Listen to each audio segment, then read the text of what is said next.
అయినటువంటి నలంద విద్యాలయం correspondent and principal గారికి మరియు వేణు సార్ గారికి అలాగే స్కూల్లో ఉన్నటువంటి అధ్యాపకులకు టీచర్లకు మరియు విద్యార్థులందరికీ నేటి ఈ వీడ్కోలు సమావేశం సందర్భంగా నా యొక్క నమస్కారాలు తెలియజేస్తూ మరి ఈరోజు మీకు కొన్ని క్వశ్చన్స్తో నేను స్టార్ట్ చేస్తాను.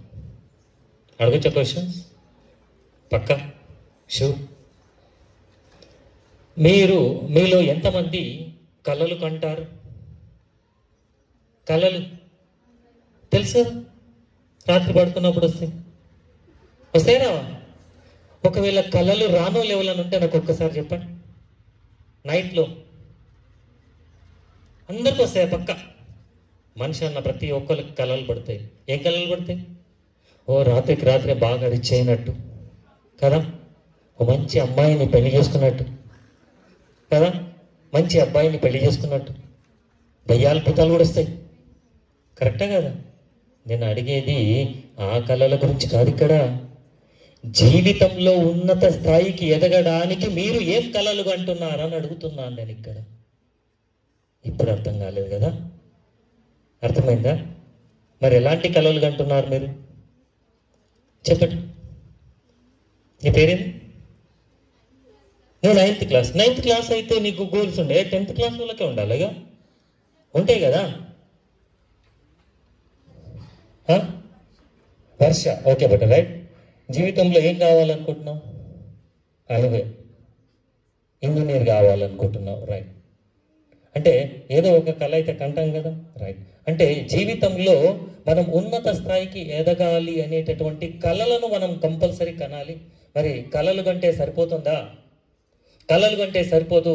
దానికి సంబంధించినటువంటి దృఢ సంకల్పం మనకు కావాలి. దృఢ సంకల్పం ఉండడంతో పాటు దానికి తగిన ప్లానింగ్ వేసుకోవాల్సిన అవసరం ఉంటుంది. మనకు ప్లానింగ్ని మనం ఇంప్లిమెంటేషన్ చేయాలి. అప్పుడే మనం జీవితంలో ఉన్నత స్థాయికి ఎదుగుతాం. అంటే ఇక్కడ గాలిలో మేడలు కట్టాలనుకోవడం పెద్ద తప్పు కాదు, కానీ దాని కింద గట్టి పునాది కావాలి మనకి. ఎప్పుడైతే పునాది గట్టిగా ఉంటుందో అప్పుడే మన కళలన్నీ సాకారం అయ్యే అవకాశం ఉంటుంది. అందుకే ఫస్ట్ ఆఫ్ ఆల్ మన దృఢ సంకల్పంతో పాటు మనకు ప్లానింగ్ అనేది మోస్ట్ ఇంపార్టెంట్. ఇక్కడ మీరు 10th క్లాస్ పిల్లలు ఉన్నారు, 9th క్లాస్ ఉన్నారు. 10th క్లాస్ వాళ్ళకి కొద్ది రోజుల్లో బోర్డ్ ఎగ్జామ్స్ ఉంటున్నాయి. మరి దానికి మీరు మంచి మార్కులు రావాలి అంటే మంచి ప్లానింగ్ వేసుకుంటారా, వేసుకోరా? ఓకే, ఒక్కసారి 10th క్లాస్ వాళ్ళు ఎవరైనా ఒక 2-3 లేవండి. ఎవరైనా సరే, అమ్మాయిలు అబ్బాయిలు.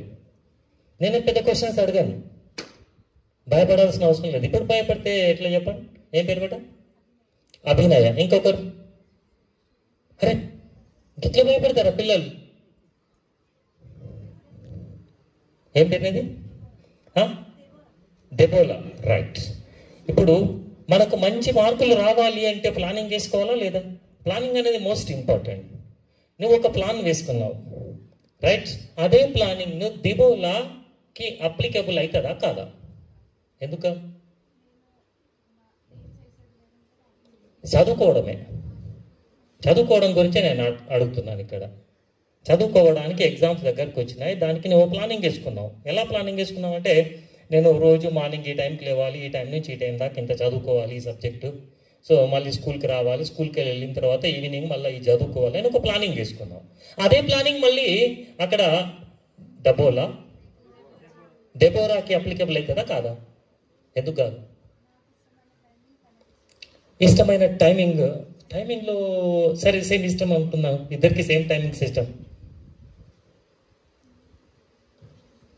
ప్లానింగ్ అనేది ఒకళ్ళది ఇంకొకరికి పనికి ఎందుకు రాదు అంటే, కొంచెం ఒకరికి ఒక సబ్జెక్టు గంట సేపు చదివితే వస్తుంది, ఒకరికి 2 గంటలు చదివితే వస్తుంది, ఒకరికి 3 గంటలు చదివితే వస్తుంది. కాబట్టి ప్లానింగ్ ఒకళ్ళది ఇంకొకరికి పని చెయ్యదు. ఎవరి ప్లానింగ్ వాళ్ళకే ఉంటుంది. ఎందుకు అంటే ఒకరి గంట సేపు చదివితే వాళ్ళకి వస్తుంది అంటే రిమైనింగ్ టైంలో వాళ్ళు ఏమైనా చేసుకోవచ్చు. ఇంకొకరికి 2 అవర్స్ చదివితే వస్తుంది, కొందరికి 3 అవర్స్ చదివితే వస్తుంది. కానీ చదివితే మాత్రం తప్పకుండా వస్తుంది, రాదనే సవాల్ అయితే ఉండదు.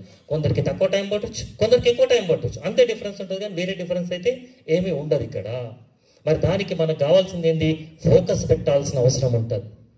ఇక్కడ కెమెరామ్యాన్ ఉన్నాడు, ఫోటో తీయాలంటే ఏం చేస్తుంటాడు? లెన్స్ సెట్టింగ్ చేస్తాడు. లెన్స్ సెట్టింగ్ చేయగానే ఫోటో బాగా వస్తుందా? చెప్పలేం, ఎక్స్పర్ట్ పైన డిపెండ్ అయ్యి ఉంటాం. బాగా వచ్చింది అనుకోండి సంతోషం, బాగా రాకపోతే మళ్ళీ అంటాం, ఎట్లా తీసాం, మంచిగా తీయరు అంటామా నమ్మా అంటాం.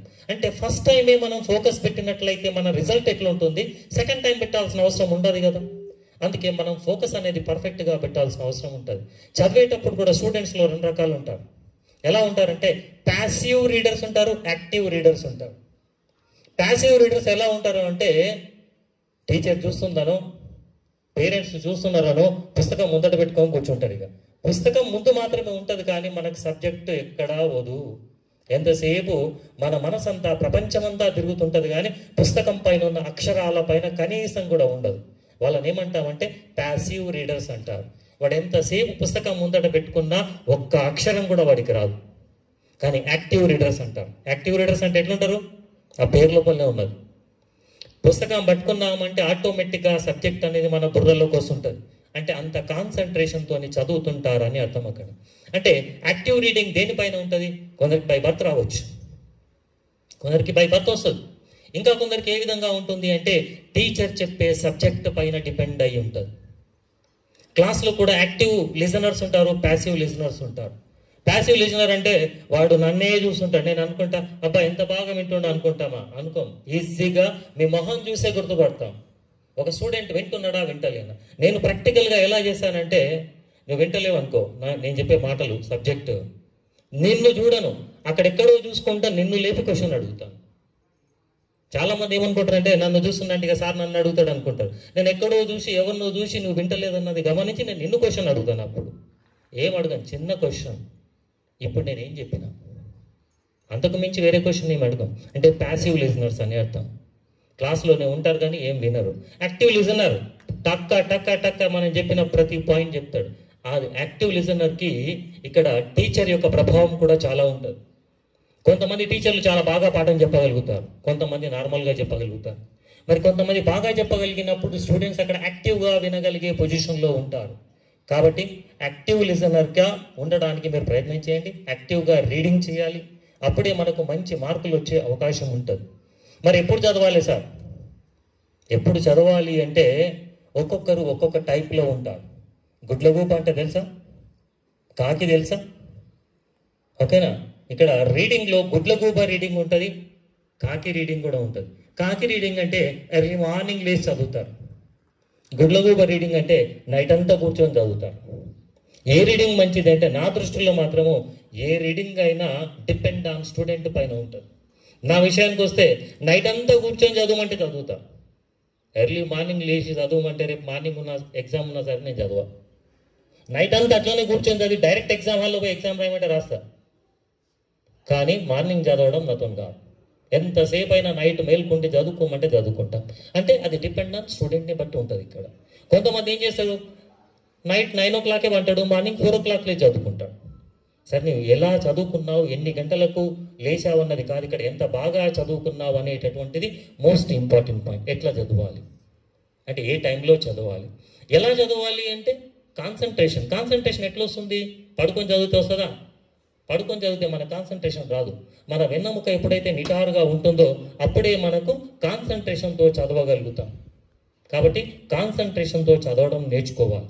సరే చదివిండ్రు, మీరు చదివిన దాన్ని మనకు గుర్తుందా లేదా అని చూడాలి అంటే మనం ఏం చేయాలి? మనమే ఫస్ట్ పేపర్ పైన రాయాలి. ప్రజెంటేషన్ పేపర్ పైన మీరు రాశారనుకోండి, దానివల్ల మనకు చదివింది ఎంత గుర్తుందో తెలుస్తుంది. చదివింది మనకు ఎంత గుర్తుందో తెలిసింది అనుకోండి, అప్పుడు మనకు దాంట్లో ఏమైనా మిస్టేక్స్ చేసామా తెలుస్తుంది. అంతేకాకుండా ఇంకోటి, ఆ ఆన్సర్ రాయడానికి మనకి ఎంత టైం పట్టిందో కూడా టైం క్యాలిక్యులేట్ చేసుకోవాలి. కొంతమంది పిల్లలు అంటారు, ఎగ్జామ్ హాల్లో నాకు అన్ని ఆన్సర్స్ వచ్చు సార్, కానీ టైం సరిపోలేదు అంటే నీకు ప్రజెంటేషన్ రాలేదని అర్థం. మనకి ఎగ్జామ్ హాల్లో ఎంత టైం ఇస్తారు? ఓన్లీ ఒక 3 hours టైం ఇస్తారు. అంతకంటే ఎక్కువైతే ఎవరికైనా ఇస్తారా? ఎవరికి టైం ఇయ్యరు. మనకుండేది 3 hours. ఆ 3 hours ఎగ్జామ్ రాయాలి. కాదు సార్ నాకు 6 hours ఇస్తే నేను చాలా బాగా రాస్తుంటే నీ ఎగ్జామ్ అంటే నీకు 6 hours అయితే ఇయ్యరు కదా. అంటే మనకు రైటింగ్ స్కిల్స్ కూడా మోస్ట్ ఇంపార్టెంట్. ఇక్కడ నువ్వు చదివింది ఎంత గుర్తుపెట్టుకుంటావో రాయడం కూడా ఫాస్ట్గా రావాలి. నువ్వు కొన్ని సివిల్స్ ఎగ్జామ్స్కి పోవాలి అంటే 1 నిమిషంలో 30 పదాలు రాయగలగాలి. అంత రాయగలిగావు అంటే నేను వెళ్ళగలుగుతావు ముందుకి. కాబట్టి ఈ టైప్లో మీరు రాశారంటే ఎగ్జామ్లో మంచి మార్కులు వస్తాయి. ఓకేనా? మంచి మార్కులు వస్తాయి. 10th బాగా మంచి మార్కులతో పాస్ అయ్యారనుకోండి, అప్పుడు మిమ్మల్ని అందరూ ఏమడుగుతారు చెప్పండి? నెక్స్ట్ ఏంటి? విన్నారా పాట ఎప్పుడన్నా? పక్క ఏం పాట? నేనేమనుకోని చెప్పండి. బిఏ పాస్ అయినా, ఎంఏ పాస్ అయినా, బీటెక్ పాస్ అయినా, ఎంటెక్ పాస్ అయినా కంగ్రాస్ అంటూ అనడం మానేసి నెక్స్ట్ ఏంటి అని అడుగుతారు. మిమ్మల్ని కూడా అడుగుతారా? అడగరా? 10th పాస్ కాగానే మంచి మార్కులు రాగానే ఒక్కవైపు కాంగ్రాట్స్ చెప్తేనే నెక్స్ట్ ఇంకొక పాయింట్ అడుగుతారు. అరే ఏం చేస్తారా నెక్స్ట్? నెక్స్ట్ ఏంటి అనేసరికి దానిపైన కూడా మనకు క్లారిటీ ఉండాలి. క్లారిటీ ఉంటేనే మనం జీవితంలో ముందుకెళ్ళగలుగుతాం. సరే, మీకు ఇప్పుడు లేకపోవచ్చు క్లారిటీ, కానీ 10th అయిన తర్వాత మీకు ఏమేమి ఉంటాయి చెప్పండి? ఇంటర్మీడియట్ కోర్స్ ఉంటుంది, పాలిటెక్నిక్ ఉంటుంది, ఐటీఐ ఉంటాయి, ఇలా డిఫరెంట్ కోర్సెస్ ఉంటాయి. మరి ఇంటర్మీడియట్లో కూడా మళ్ళీ చాలా డిఫరెంట్ కోర్సెస్ ఉంటాయి. ఎంపీసీ అని, బైపీసీ అని, సిఈసీ అని, ఎంఈసీ అని, హెచ్ఈసీ అని, ఇలా రకరకాల కోర్సులు ఉంటాయి. మరి ఏ కోర్సు సెలెక్ట్ చేసుకోవాలి మీరు? ఇకపోతే స్కూళ్ళల్లో చాలా వరకు ఎలా ఉంటారు అంటే, ఒక స్టూడెంట్కి మ్యాథ్స్ బాగా వచ్చింది అనుకోండి, అరే నువ్వు ఎంపీసీ తీసుకో. వానికి మ్యాథ్స్ రాలేదు, సైన్స్ బాగా వచ్చింది, నువ్వు బైపీసీ తీసుకో. ఏం రాలేదు, వానికి సిఈసీ తీసుకో అంటారు. ఇది కరెక్ట్ కాదు. వాడికి ఎంపీసీ మ్యాథ్స్ పర్ఫెక్ట్గా ఉన్నంత మాత్రాన వాడు ఏదో ఇంజనీర్ అవుతారు అనుకోవడం పొరపాటు. రాని వాడు కూడా అవుతాడు నేర్చుకోండి ఫ్యూచర్లో. కాబట్టి మీరు ఎంపీసీ తీసుకుంటారా, బైపీసీ తీసుకుంటారా, సిఈసీ తీసుకుంటారా అనే దానిపైన చాలా క్లారిటీ ఉండాలి. మరి ఏ కోర్సులు ఉంటాయి? ఎంపీసీ తీసుకున్నారు, ఇంజనీరింగ్లో చాలా రకాలు ఉంటాయి. మళ్ళీ కంప్యూటర్ ఇంజనీరింగ్ అని, సివిల్ ఇంజనీరింగ్ అని, ఈసీఈ అని, ట్రిపుల్ ఈ అని చెప్పి ఏరోనాటికల్ ఇంజనీరింగ్ అని చాలా రకాల ఇంజనీరింగ్లు ఉన్నాయి. మరి దాంతోపాటు బైపీసీ తీసుకుంటే మెడిసిన్ చేయొచ్చు, బీ ఫార్మసీ చేయొచ్చు, ఓకేనా, వెటర్నరీ చేయొచ్చు, లేదా దాంతోపాటు ఫార్మసీ చేయొచ్చు. ఇలా రకరకాల కోర్సులు ఉంటాయి. మరి ఏ కోర్సులో మనం వెళితే బాగుంటుంది అన్న దానికి మీకు తెలిస్తే సంతోషం, తెలియకపోతే మీ టీచర్లను కానీ ఇంకా తెలిసిన వాళ్ళని కానీ ఏ కోర్సులు చేస్తే ఫ్యూచర్లో బాగుంటుందనేది తెలుసుకోవాలి. అలాగే సిఈసి కానీ ఎంఈసి కానీ తీసుకుంటే కూడా మంచి మంచి కోర్సెస్ ఉంటాయి. దాంట్లో చార్టర్డ్ అకౌంటెంట్స్ కావచ్చు, కంపెనీ సెక్రటరీ కావచ్చు, అలాగే కాస్ట్ అకౌంటెంట్స్ కావచ్చు, రైట్. దాంతోపాటు ఇంకా లా కూడా చేయొచ్చు. నల్సార్ యూనివర్సిటీలో మీరు లా కూడా చేసేటటువంటి అవకాశాలు చాలా ఉంటాయి. మరి సిఈసి తీసుకున్నారు లేదా ఎంఈసి తీసుకున్నారు, సిఏ అనే కోర్సు ప్రొఫెషనల్ కోర్స్ ఉంటుంది. ప్రొఫెషనల్ కోర్స్ అంటే మీనింగ్ ఏంటి అంటే, కోర్స్ కంప్లీట్ అయిన తర్వాత మనం జాబ్ చేయాల్సిన అవసరం లేదు, మనమే 10 మందికి జాబ్ ఇవ్వచ్చు. మనం చాలా మందికి సర్వీస్ చేసేటటువంటి అవకాశం ఉంటుంది. రోజు జేబు నిండా డబ్బులే ఉంటాయి, కానీ అంత ఈజీగా రావు. దానికి మనం చాలా ఇష్టపడి చదవాలి. నేను కష్టపడి చదవమని చెప్పట్లేదు, ఇష్టపడి చదవాలి. ఇష్టపడి చదివినట్లయితే తప్పకుండా ఆ కోర్సెస్ కూడా మీరు కంప్లీట్ చేయగలుగుతారు. ఎలా ఉంటుందంటే, మీరు ఇంటర్మీడియట్ తర్వాత ఏ గ్రూప్ వల్లనే చేయొచ్చు, సిఏ కోర్సెస్ చేశారు, దానికి కొంచెం ట్రబుల్ అవుతుంది కానీ మంచిగానే ఉంటుంది. లేదా బైపీసీ తీసుకున్నారు, నీట్ ఎగ్జామ్ రాయాల్సి ఉంటుంది మీరు మెడిసిన్ చేయాలి అంటే. మరి నీట్లో కూడా మంచి ర్యాంక్ రావాలి, మంచి ర్యాంక్ వస్తేనే మీకు సీట్ వస్తుంది, లేకపోతే సీట్ రాదు. సీట్ రాదని చెప్పి భయపడాల్సిన అవసరం లేదు, రైట్. మీరు ఏ కోర్సు చేసినా ఎందులో సీట్ రాకపోయినా ఇంకొక కోర్స్ అనేటటువంటిది ఉంటుంది, దాన్ని మీరు పర్ఫెక్ట్గా సెలెక్ట్ చేసుకోండి. అందుకే అంతకంటే ముందే మీరు ఏం చేస్తారు, మీరు ఏం కావాలనుకుంటున్నారో డిసైడ్ కంటే దాన్ని డిసైడ్ చేసుకొని మీరు ముందుకు స్టెప్ వేసి మీరు కావాలనుకున్నటువంటి కోర్సుని సెలెక్ట్ చేసుకొని, మీకు ఒకవేళ అర్థం కాకపోతే నా నంబర్ ఇస్తాను, మీరు ఏ కోర్స్ తీసుకోవాలి, ఏ కోర్స్ తీసుకుంటే ఎటు వెళ్ళగలుగుతారో ఎక్స్ప్లెయిన్ చేస్తాను. ఎందుకంటే ఇప్పుడు ఇక్కడ ఎక్స్ప్లెయిన్ చేయాలంటే నాకు దాదాపు ఒక 2 hours టైం పడుతుంది. ఆ 2 hours టైం మీరు వినలేరు ఇప్పుడు. ఎందుకు? మేమంతా డ్యాన్సులు చేయాలి సార్, ఊరికే మాకు ఇప్పుడు ఏమేమో చెప్తున్నాం, ఇవన్నీ కరెక్టే కదా. సరే, మీరు ఏ కోర్స్ చేయాలనుకుంటున్నారో మీకు ఒకవేళ అర్థం కాకపోతే నా దగ్గర రండి, 100% మీకు పర్ఫెక్ట్గా కరెక్ట్ సజెషన్ ఇవ్వగలుగుతాను, రైట్. మీరు మంచి కోర్సులోకి వెళ్ళారు, మంచి అంటే చాలామంది ఇంటర్మీడియట్కో డిగ్రీలకో ఆపేస్తున్నారు. ఇంటర్ డిగ్రీలతో ఆపకండి, మీరు పోస్ట్ గ్రాడ్యుయేషన్ అట్లీస్ట్ కంప్లీట్ చేయండి. డాక్టరేట్లు అవన్నీ చేస్తే సంతోషం, అట్లీస్ట్ పోస్ట్ గ్రాడ్యుయేషన్ కంప్లీట్ చేయండి. మరి చదివేందుకు సార్, చదువుకుంటే జాబ్ వస్తుందా? నేను చదువుకుంటే జాబ్ చేయమని నేను చెప్పట్లేదు, జాబ్ చేయొచ్చు, మీరు ఎంటర్ప్రెన్యూర్స్ కావచ్చు. జాబ్ చేయాలనేటటువంటి రూల్ లేదు. ఎప్పుడు జాబ్ చేయాలి, ఎప్పుడు ఎంటర్ప్రెన్యూర్ కావాలి, రైట్. జాబ్ చేయడం అంటే ఏంటంటే, ఫర్ ఎగ్జాంపుల్గా మీ ఫైనాన్షియల్ సపోర్ట్ బాగా లేదు, మీరు 100% ఖచ్చితంగా చదివి తీరాల్సిందే. చాలా మంది ఏమంటారంటే మాకు ఫైనాన్షియల్గా బాగాలేదు సార్, నేను అందుకే చదవలేకపోతున్నా. ఎవరికైతే ఆర్థిక పరిస్థితి బాగా ఉండదో వాళ్లకు చదివే ఆయుధం, అంతకంటే మించి ఇంకేముండదు.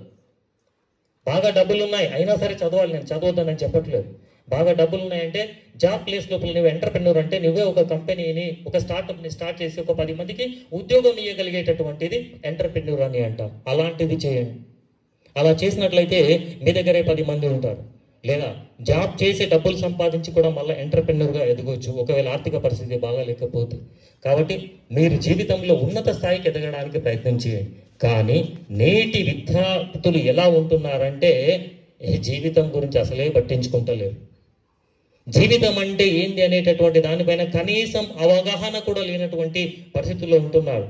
ఒక టీచర్కు విలువ ఇస్తలేరు, ఒక తల్లిదండ్రులకు విలువ ఇస్తలేరు. చదువు అంటే ఏందో ఎటువంటి పరిస్థితులు కూడా తెలియలేని పరిస్థితుల లోపల ఈ రోజు విద్యార్థులు తయారవుతున్నారు. ఒక టీచర్ పోతుంటే ఎలా గౌరవం ఇయ్యాలో కూడా తెలియలేని పరిస్థితుల్లో ఈ రోజు విద్యార్థులు ఉంటున్నారు. అంటే అలా ఉండకుండా ఉండండి. ఎంతసేపు చిన్న చిన్న విషయాలకే, నేను రోజు మనం చూస్తుంటాం, చిన్న విషయం ఏమన్నా జరిగింది, నాన్న తిట్టిండో అమ్మ తిట్టిండో స్కూల్లో టీచర్ తిడతారు. ఎందుకు తిడతారు? మీ మంచి కోసమే. మీకు ఒకవేళ ఎవరైనా శత్రువులు ఉన్నారు అంటే మీ ఫ్యామిలీలో కూడా ఉండొచ్చు, కానీ టీచర్కి మాత్రం ఉండరు స్టూడెంట్స్. ఎందుకంటే ఫ్యామిలీలో కూడా పాలోళ్ళు అంటారు కదా, వాళ్ళకి ఇంకా మనం ఎదుగుతుంటే వాళ్ళకి గిట్టుబాటు ఉండకపోవచ్చు, కానీ ఒక స్టూడెంట్ ఎదుగుతున్నాడు అంటే ఫస్ట్ సాటిస్ఫై చెందేటటువంటిది ఒక టీచరే. తల్లిదండ్రులు, ఆ తర్వాత గురువులు మాత్రమే ఉంటారు. మీ మంచి కోరే మిమ్మల్ని తిడతాం అంతే, మీ మంచి కోరే మిమ్మల్ని కొడతాం అంతేగాని ఇంకేదో ఉద్దేశంతో కాదు. ఒక తిట్టినామంటే కొట్టినామంటే నెక్స్ట్ పేరెంట్ నేర్చుకొని వస్తాడు, మామూలు కొట్టినామంటే ఏం సంగతి. ఈ టైప్ లోపల తయారవుతున్నారు పేరెంట్స్. అట్లా ఉన్నప్పుడు స్టూడెంట్స్ ఏ విధంగా బాగుపడతారు ఒక్కసారి ఆలోచించండి. కాబట్టి మీరు మంచిగా ఉండడానికి ప్రయత్నం చేయండి. జీవితంలో ఉన్నత స్థాయికి ఎదగడానికి మీరు ప్రయత్నం చేయండి. మీరు ఒక మంచి విద్యార్థులుగా ఎదగండి. జీవితంలో ఒక 10 మందికి సహాయపడే విధంగా మీరు ఉన్నత స్థాయికి ఎదగాలని చెప్పి నేను ఆశిస్తూ కోరుకుంటున్నాను. జీవితంలో ఉన్నత స్థాయికి ఎదగడానికి మీరు తప్పకుండా ప్రయత్నించండి. మీరు ఏ స్థాయికి ఎదిగినా సరే మీ పేరెంట్స్ని మాత్రం ఎట్టి పరిస్థితుల్లో మీరు మర్చిపోవద్దు. చాలా మందిని చూసుంటాం, పేరెంట్స్ని పట్టించుకోనటువంటి చాలా మంది కొడుకుల్ని చూస్తున్నాం ఈ రోజుల్లో. అలాంటిది కాకుండా మీ పేరెంట్స్ని, మీరు ఉన్నటువంటి ఊరిని, ప్రతిదాన్ని మీరు గౌరవించాలని చెప్పి ఆశిస్తూ నాకు ఈ అవకాశాన్ని ఇచ్చినటువంటి నలంద విద్యాలయ ప్రిన్సిపల్ గారికి మరియు కళాశాల స్కూల్ యాజమాన్యానికి ధన్యవాదాలు తెలియజేస్తూ ముగిస్తున్నాను. జై హింద్, జై భారత్.